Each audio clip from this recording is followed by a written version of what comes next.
hold it down a little bit so I don't. Oh, good. It should pick up there.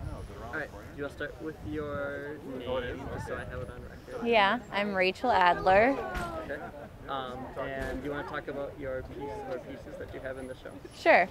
So my installation is called A Safe Place.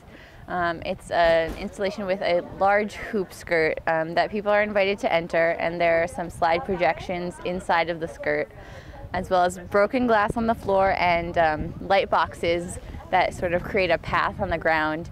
And so it's based on this story that I heard that my grandmother was once asked in her 60s where she felt safest, and she said under the skirt of her nanny when she was a little girl, which was a pretty profound statement for someone in their 60s, but also because my grandmother grew up in East Berlin and had to leave because of the Holocaust.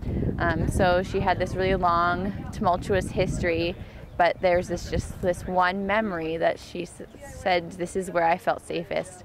So my piece is really playing with that idea and sort of trying to go back to that safe place even as an adult. So that's why I made the really large hoop skirt. And the projections are images.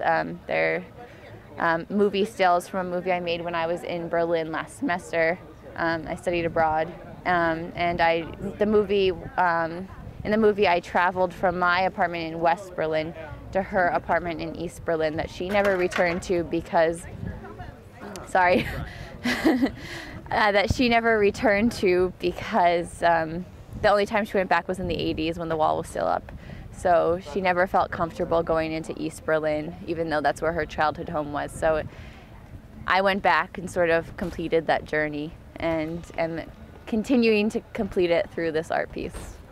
Yeah. All right, and just one other question. We use a lot of this stuff in like promotional stuff. Okay. First use. So can you talk about like how you first got involved with the art department and why you became an art major? Sure. Like 30 seconds. Yeah. So I took an art history course my first semester, and I was convinced that I was going to be an art history major. But throughout the years, I took more studio art courses, and when I went abroad, I did a studio arts focus and realized I just really want to be making art. And I'm really interested in art therapy as a profession. So knowing how to make art was really important for that. I just love making art and sort of processing things through art making. Cool. Yeah. All right.